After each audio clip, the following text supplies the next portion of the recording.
je vais vous donner mon top 3 pour la pêche du bar à vue.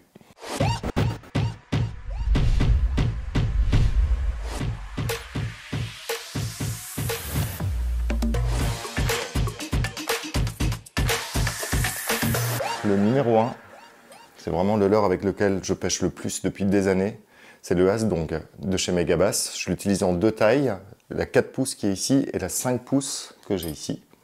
Je l'utilise systématiquement sur des têtes VJ36. Donc c'est des têtes avec un hameçon offset, anti-herbe pour pas s'accrocher. Et c'est un leurre que je vais utiliser principalement sur les zones plates, où il y a peu de relief au fond, et sur les zones où je vais essayer d'intercepter des poissons qui sont en train de se déplacer d'un poste à l'autre. C'est par exemple des vasières, des plages de sable, et toutes les zones où je vais voir un poisson naviguer comme ça, je vais essayer d'intercepter sa trajectoire, de poser le leurre au fond sur sa trajectoire et de décoller le leurre avant qu'il arrive à ce niveau-là. Et j'arrive vraiment à prendre beaucoup de poissons à vue grâce à ce leurre-là. Alors l'intérêt principal du Hasdong, je pense que c'est déjà sa forme. Il ressemble à un goby et il y a plein d'espèces de gobies différentes, mais je sais que les bars ils se nourrissent beaucoup de petits gobies de sable par exemple, qu'on retrouve beaucoup sur les vasières et sur les plages. Et on a cette forme-là, on a une matière qui est très souple, qui permet au Hasdong sur 10 cm, souvent il ne faut pas animer longtemps sur des grandes distances pour prendre ces bars-là. Sur 10 cm, on peut vraiment le faire vibrer et lui donner vie. Et ce plastique souple est très intéressant aussi pour le ferrage parce qu'on peut pêcher avec des petits hameçons texans à hampe très courte avec peu de dégagement et il s'écrase bien et ça veut dire qu'on a un leurre qui est très mobile. Et le dernier point sur ce leurre là, c'est qu'il a un attractant qui est vraiment magique et les poissons adorent ça, quoi. Je prends souvent des poissons avec le leurre posé, je le décolle quand le poisson arrive, le poisson accélère, vient mettre le nez sur le leurre, je le laisse poser au fond, il reste une dizaine de secondes le nez dessus, alors là souvent il ne faut pas animer, quand on anime on risque de lui faire peur, il faut juste attendre et souvent il vient le cueillir au fond tout doucement. Et ça c'est le pouvoir de l'attractant. Alors ces deux couleurs là je ne vous les montre pas par hasard, c'est tout simplement mes deux couleurs préférées. En particulier le Synanon Solid, celui-ci, c'est vraiment le leurre avec lequel je prends le plus de bars à vue. Et celui-ci, je vous le montre, c'est le Ghost Shad Solid, c'est celui avec lequel j'ai fait mes plus gros poissons à vue jusqu'à présent.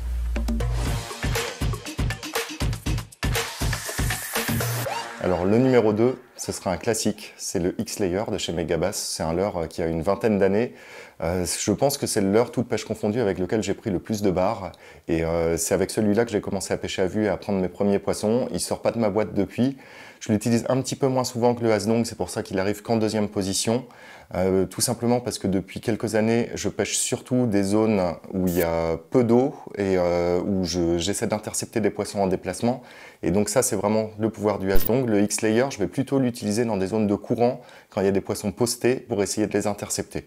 Donc l'idée là, c'est si possible d'essayer de longer la bordure quand il y a un poisson qui est collé à la bordure dans une veine de courant. C'est de longer la bordure soit en remontant pour que le leurre arrive par derrière le poisson et céder du courant pour que le courant le rabatte devant sa gueule, soit au contraire de se positionner derrière le poisson et de récupérer le leurre très vite pour qu'il lui arrive en face et déclencher une attaque réflexe.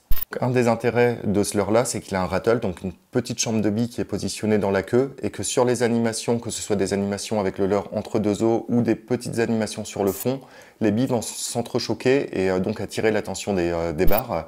Et il y a des jours où vraiment ça fait la différence. Donc ce leurre-là, je l'utilise avec des plombées en général entre 2,5 g au minimum. En dessous, je trouve qu'il nage pas très bien. Donc 2,5 g à 7 g.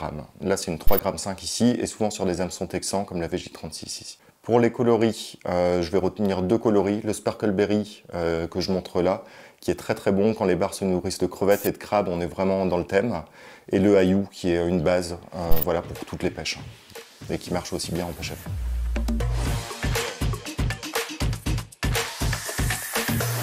En numéro 3, depuis quelques années, je ne pourrais plus partir pêcher le bar à vue sans avoir des écrevisses dans ma boîte.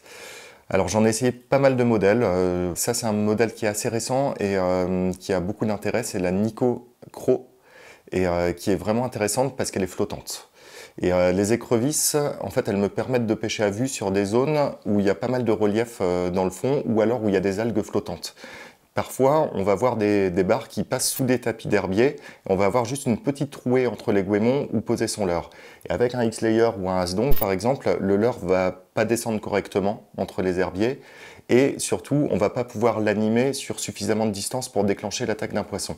Ce qui est bien avec les écrevisses, c'est qu'elles vont vraiment percer ce couvert végétal, ou alors aller se mettre entre deux roches qui sont sous l'eau, où il y a beaucoup de relief, de structure dans le fond, et qu'elle pêche très très bien à la descente et que la phase de descente est vraiment très intéressante.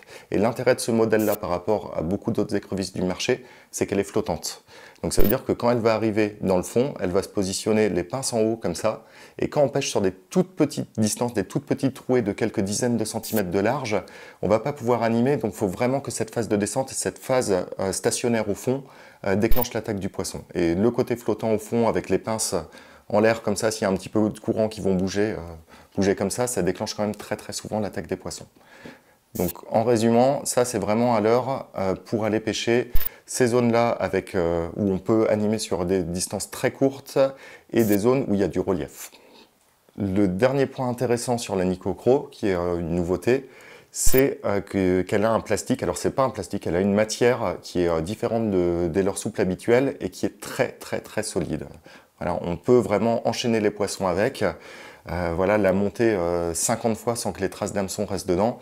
Ce leurre-là, vous allez pouvoir le garder hyper longtemps. Le seul truc auquel il faut faire gaffe, c'est à ne pas la mélanger avec d'autres leurres souples de matière classique, parce que les matières entre elles, dans les boîtes, vont fondre les unes avec les autres. Donc c'est vraiment la seule petite contrainte, il faut la remettre dans son packaging d'origine quand on a fini de pêcher avec.